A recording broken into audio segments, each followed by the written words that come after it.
ओम शांति। आज प्यारे मीठे भगवान की मीठी मुरली मंथन की डेट है 24 जुलाई 2020। तो मीठे मीठे बाबा अपने बच्चों से कह रहे हैं, पिता आए हैं तुम्हें ज्ञान रत्न देने। पिता तुम्हें जो भी सुनाते व समझाते हैं यह ज्ञान है। ज्ञान रत्न ज्ञान सागर के सिवाय और कोई दे नहीं सकता। सही बात है, सच्चा सच्चा ज्ञान रत्न जिससे हमारी आत्मा का कल्याण हो, आत्मा श्रृंगारी हो, यह सिवाय परमात्मा के तो कोई नहीं दे सकता। और बाबा हमें वह सिखाते हैं जिससे हम 21 जन्मों के लिए माला माल बन जाते हैं। तो अपने मन को हमें किस तरह से एकदम तैयार करना है। जैसे एक बार की बात है, एक बार एक राजा के दरबार में एक चित्रकार पहुंचा और उसने बोला राजा से कि महाराज जी, मुझे बहुत सुंदर चित्रकारी करनी है, लेकिन मुझे आपसे एक चीज़ चाहिए। राजा ने बोला बोलो क्या चाहिए। तो बोला मुझे आपके महल का मतलब दीवार जो है ना, एक दीवार चाहिए, एक हिस्सा चाहिए दीवार का, मैं उस पर बनाऊंगा। तो राजा ने बोला ठीक है, अच्छी बात है, लेकिन तुम्हें क्या क्या चीज़ चाहिए। तो उसने जो जो चीज़ की डिमांड करी, राजा ने उसके लिए सब मंगवा दी, जो पेंटिंग के लिए जो उसको चाहिए सारे सामान। और वो शुरू और बोला कि मुझे 1 महीना लगेगा। राजा ने बोला चलो ये भी ठीक है।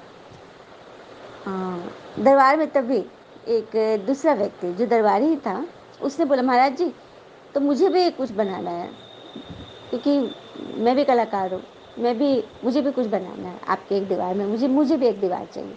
राजा ने बोला ठीक है, उसके जो कौन सी दीवार चाहिए। तो बोला कि उसके बगल वाली दीवार चाहिए। हाँ, मैं भी बनाना चाहता हूँ, लेकिन मुझे मेरा दावा है कि मैं इस चित्रकार जो बनाएगा उसके जैसा ही बनाऊंगा मैं। तो सब लोग आश्चर्य खाली कि ये क्या बोल रहा है, उसके जैसा बनाऊंगा। तो वो राजा बोले ये कैसे होगा। तो नहीं महाराज जी देखिए ना, एकदम चमत्कार होगा।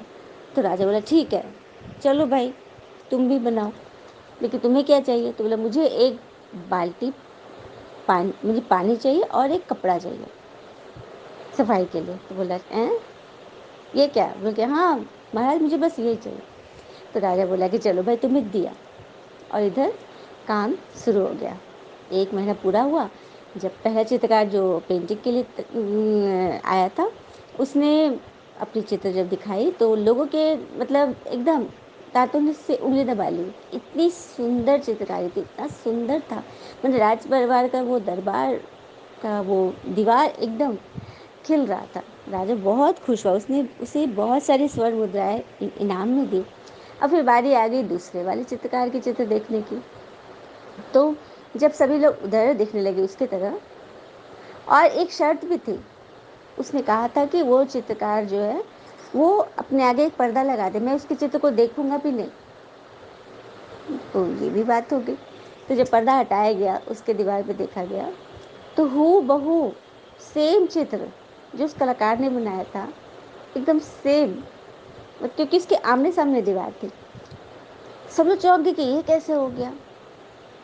न तुमने न पेंटिंग ब्रश लिया, न पेंटिंग की ली, कुछ भी तुमने रंग रोगन नहीं किया, तो सेम चित्र कैसे हो गया।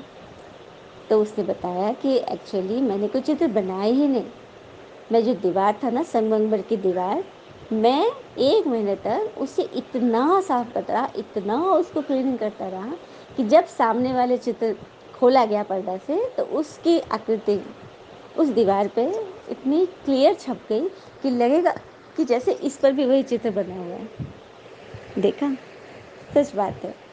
उसने जो ट्रिक बताया कि कुछ भी हमें नहीं करना है, बस अपने मन को साफ करते जाना है। जब मन इतना क्रिस्टल जैसा क्लीन हो जाएगा, तो सारी इच्छाएं, सारे सपने, सारी तमन्नाएं हमारी पूरी होगी।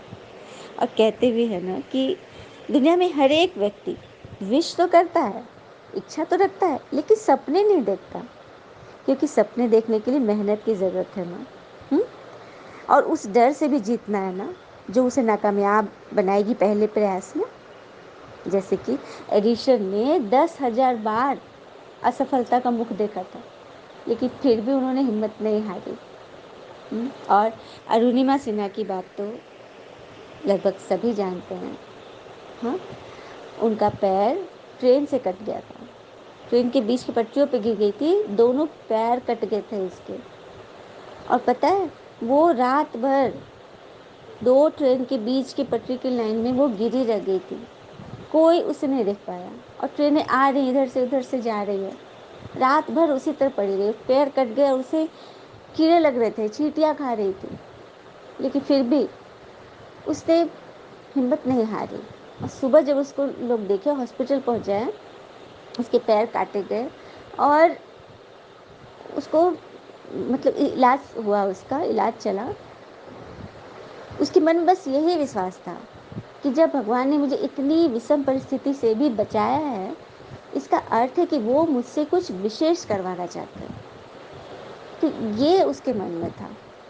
और जब उसके पैर स्टील रॉड लगाए गए दोनों पैरों में, तो वो हिमालय पे चढ़ने की इसने आकांक्षा करी।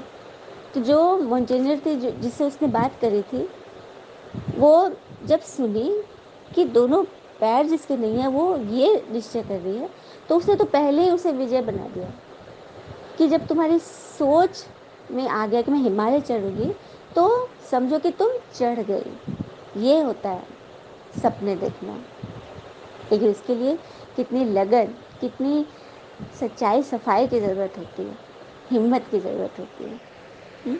और यहाँ भगवान हमें ज्ञान रत्नों से माला माल कर रहे हैं, ऐसे रत्न जिससे हम 21 जन्मों के लिए माला माल बनते हैं। सब कुछ हमारी पहुँच में होता है। जब भगवान ही हमारे पास आ गए, तो बाकी और क्या शेष रहा, है ना। प्रश्न: आत्मा की वैल्यू कम होने का मुख्य कारण क्या है? उत्तर: वैल्यू कम होती है खाद पड़ने से। जैसे सोने में खाद डालकर जेवर बनाते हैं तो उसकी वैल्यू कम हो जाती है ना, ऐसे आत्मा जो सच्चा सोना है, उसमें जब अपवित्रता की खाद पड़ती है तो वैल्यू कम हो जाती है। इस समय तमोप्रधान आत्मा की कोई वैल्यू नहीं, शरीर की भी कोई वैल्यू नहीं। अभी तुम्हारी आत्मा और शरीर दोनों याद से वैल्यूबल बन रहे हैं। आत्मा की वैल्यू तभी कम होती है जब उसमें गंदगी मिक्स हो जाती है। आत्मा अपनी सीट पर सेट नहीं होती और वो कमज़ोर हो जाती है, तो वो वैल्यू लेस हो जाती है। तभी तो भगवान हमें, हमारी आत्मा को वैल्यूबल बना रहे हैं, एकदम प्योर बना रहे हैं, पक्का सोना बना रहे हैं जिसकी जेवर बनेगी। मतलब हमारे ज्ञान और गुण से हम इतने श्रृंगारी रहेंगे कि आत्माओं की नज़र में हमारी वैल्यू बहुत ज़्यादा बढ़ जाएगी। गीत है आज का, यह कौन आया आज सवेरे सवेरे। कौन आया कि निगाहों में चमक जाग उठी, दिल की सोई हुई तारों में खनक जाग उठी। बाबा आया, किसकी आने की खबर लेके हवाएं आई, किसकी आने की खबर लेके हवाएं आई, जिसमें से फूल चटकने की सदाएं आई। ओ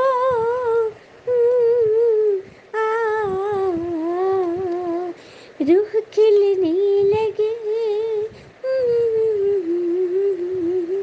रूह खिलने लगी, सांसों में महक जाग उठी, दिल की सोई हुई तारों में खनक जाग उठी। बाबा आया। ओम शांति। कितना प्यारा मीठा गीत है ना, कि भगवान जब आते हैं तो हमारे सोए मन में उम्मीदें जाग जाती है, सपने जाग जाते हैं, हम एकदम सजग हो जाते हैं, हमारे मन खिलने लगते हैं। अच्छा, मीठे मीठे बच्चों प्रति भगवान की नमस्ते। हम बच्चों की भी प्यारे शिव पिता को नमस्ते। और बाबा दिल से सभी आत्माओं की तरफ से आपको very very very good morning. धारणा के लिए मुख्य सार है, पहली पॉइंट, पिता से पूरा वर्षा लेने के लिए जो कथनी हो वही करनी हो, इसका पुरुषार्थ करना है, मोह जीत बनना है। अर्थात जो हम कह रहे हैं वो पहले स्वयं करें, तभी हमारी वाणी में ताकत आएगी और उस ताकत से आत्माओं को टचिंग होगी। और कहते हैं ना, मन को इतना मजबूत बनाओ कि किसी के भी व्यवहार से मन की शांति भंग न हो पाए। दूसरी पॉइंट है, सदा याद रहे कि हम शांति के सागर के बच्चे हैं, हमें शांति में रहना है, मुख में मुहलरा डाल लेना है, गफलत में अपना टाइम वेस्ट नहीं करना है। सुंदर बात है ना। हम शांति के सागर के बच्चे हैं। जब भी कोई बात आ रही है अशांति की बात, तो हम मुंह में मुहलरा मतलब मन में श्रीमत को डाल लें, ज्ञान रतन को डाल लें और कुछ न बोले, उस वक्त शांत हो जाए। गफलत में टाइम वेस्ट नहीं करनी है, क्योंकि कहते हैं ना, हम दुख पर ध्यान देंगे तो हमेशा दुखी रहेंगे, सुख पर ध्यान देंगे तो हमेशा सुखी रहेंगे। क्योंकि हम जिस पर भी ध्यान देते हैं वही चीज़ सक्रिय हो जाती है, क्योंकि ध्यान ही जीवन की सबसे बड़ी कुंजी है। बस हमें यह याद रखना है कि हमें किस चीज़ पर अपना ध्यान रखना है, मतलब फोकस डालनी है, अपना टाइम वेस्ट नहीं करना है। और शांति के सागर के बच्चे हैं तो हमारे से क्या निकलनी चाहिए? शांति की किरणें। चलिए हम छोटी सी योग की प्रैक्टिस करते हैं। आराम से बैठ जाएं। शांति की अवस्था में अपने दोनों भौहों के बीच आत्मा को विजुलाइज करें और यह बात करें कि मैं आत्मा शांत स्वरूप हूँ। मैं आत्मा शांति के सागर शिव पिता की संतान। मैं आत्मा मास्टर शांति का सागर हूँ। मेरे सम्मुख अशांति की कितनी भी बातें आ जाए, लेकिन मैं उनसे उपराम हो जाऊंगी, क्योंकि शांति का सागर भगवान स्वयं हमें पढ़ा रहे हैं। मन में सदा इन बातों को चलाते रहें। वही बात है ना कि जिस चीज़ पर हम फोकस करेंगे वही चीज़ पूरे ब्रह्मांड में हमारे लिए सक्रिय हो जाएगी। और शांति की अनुभूति हमें करना है। हम शांति के पक्षधर हैं, शांति की बात कर रहे हैं, शांति ही हमारा भोजन है, सब कुछ शांति है। तो हमारे तरंगे, हमारे मन से शांति की लहरें उठ रही हैं, तो वो लहरें पूरे ब्रह्मांड से, पूरे विश्व से हमारे लिए शांति की तरंगों को कैच करके हम तक पहुंचा देगी और हम अपार शांति में आ जाएंगे। तो शांति के सागर शिव बाबा का मैं आह्वान करती हूँ। बाबा परम धाम से अपनी शांति की किरणें, आसमानी रंग की किरणें, शांति की किरणें हैं। बाबा की आसमानी रंग की किरण ऊपर से मुझ आत्मा पर पड़ रही है, जैसे शावर की तरह, झरने की तरह। और मैं आत्मा असीम शांति को प्राप्त हो रही हूँ। मेरे अंदर असीम शांति भरते जा रही है, जैसे मैं ठंडा तवा बन रही हूँ। ठंडे तवे पर कितनी भी गर्म कोयला भी रख दो, लेकिन वो आवाज़ नहीं करेगा। जब हम गर्म तवा होते हैं ना, तो बर्फ़ की बूंद भी आवाज़ करती है। तो बस हम शांति के सागर भगवान के बच्चे हैं, यह बात हम कैसे प्रत्यक्ष करेंगे? अपने व्यवहार से ना। तो जैसे हम चैलेंज करते हैं ना, तो माया भी एक्टिव हो जाती है। वो भी हमारे चैलेंज को चेक करती है कि क्या हम सच में शांति के पक्षधर हैं। तो बी अलर्ट। जब हम कुछ बात संकल्प करते हैं तो बाबा हमारी चेकिंग के लिए माया को भेज देते हैं। तो हम सभी बच्चे साक्षी होकर इस ड्रामा के खेल को स्वीकार करें। और बाबा ने तो कल कह ही दिया था ना वरदान में कि जब बच्चे बहुत आगे बढ़ जाते हैं, पुरुषार्थ में बहुत सक्रिय हो जाते हैं, तो माया वार करती नहीं, नमस्कार करने आती है। क्योंकि माया भी जास्ती टाइम क्यों वेस्ट करेगी जहाँ उसकी कुछ चलती ही नहीं। तो बस हम बच्चों को इसी तरह से माया को आराम देना है कि चलो हमारी तरफ से तो माया निश्चिंत हो गई। चलिए बाबा से वरदान लेते हैं। तड़पती हुई आत्माओं को एक सेकंड में गति सद्गति देने वाले मास्टर दाता भव। तड़पती हुई आत्माओं को एक सेकंड में गति सद्गति देने वाले मास्टर दाता बने। जैसे स्थूल सीजन का इंतज़ाम करते हो, सेवाधारी सामग्री सब तैयार करते हो, जिससे किसी को कोई तकलीफ़ न हो, समय व्यर्थ न जाए। सच बात है ना, जिसको जिस बात की ज़रूरत है, जिस चीज़ की, हम उसकी तैयारी कर देते हैं ना। ऐसे ही अब सर्व आत्माओं की गति सद्गति करने की अंतिम सीज़न आने वाली है। तड़पती हुई आत्माओं को क्यू में खड़ा करने का कष्ट क्यों देना? आते जाए और लेते जाए। सुंदर बात है ना। जो व्यक्ति रहमदिल होंगे ना, वो किसी भी चीज़ के लिए मनुष्य को क्यू में लगने नहीं देंगे। वो चाहेंगे कि जल्दी जल्दी, मतलब वो इतने एक्टिव रहेंगे, वो ढीले ढाले होंगे। अब जैसे बैंक में कोई कैशियर, वो बहुत धीरे धीरे पैसे दे रहा है, बहुत उसको देखना पड़ रहा है, एकदम स्लो है, ढीला ढाला है, तो उसके काउंटर पे तो लंबी क्यू लगी, क्योंकि वो जल्दी काम ही नहीं कर रहा है। तो हम बच्चों को बाबा ने कितना सुंदर बात बोला कि हम इतने भरपूर हो जाएं कि सेकंड भी टाइम न लगाए और आत्माएं आए हमारे पास और गति सद्गति का प्रसाद लेते जाए। तड़पती हुई आत्माओं को शांति की अंजलि मिलती जाए, जिसे जो चाहिए वो चीज़ें उसे तुरंत मिले, इंस्टेंट मिले, है ना। इसके लिए एवर रेडी बनो।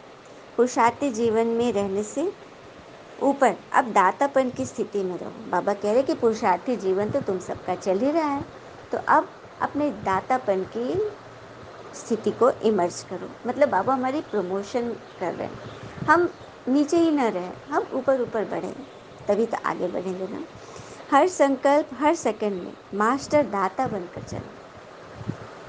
हम मास्टर दाता कब बनेंगे? जब हर सेकंड, हर संकल्प में आत्माओं को हमसे कुछ न कुछ प्राप्ति होती रहे। और इसके लिए धारणा क्लास करने की आवश्यकता है। जो भी आत्मा आपसे जुड़ रही हैं, आप प्लीज़ उसे धारणा कराएं, क्योंकि ज्ञान सब सुन रहे हैं, सुना भी रहे हैं, लेकिन धारणा कितनी हो रही है, ज्ञान हमारे में कितना चल रहा है, ये तो हमें ही पता चलेगा ना। तो हमें बाबा बोल रहे हैं ना, आगे आगे बढ़ो, प्रमोट हो, तो हमें होना है ना। स्लोगन है, हुजूर को बुद्धि में हाजिर रखो तो सर प्राप्तियां जी हुजूर करेंगी। वाह वाह वाह, क्या बात है। हुजूर अर्थात परमात्मा, शिव, शक्ति, एनर्जी, सृष्टि के मालिक, रचता, उनको सदा बुद्धि में हाजिर रखोगे तो सर प्राप्तियां हमारे रीच में होगी, हम सदा सफल रहेंगे, वो हमारी जी हुजूरी करेंगी। हमने सोचा हमें ये चाहिए और वो चीज़ें हमारे पास आ जाएंगी, मतलब उसने हमारी जी हुजूरी की, और ऐसा अनुभव हो भी रहा है आत्माओं को। कि यदि सच्चे मन से वो भगवान को याद कर रही हैं तो उनकी हर शुभकामनाएं पूर्ण हो रही हैं, सदा होती रहे, यही हम सभी आत्माओं की दिल की दुआ है। ओम शांति। All is well always. Thank you मीठे बाबा।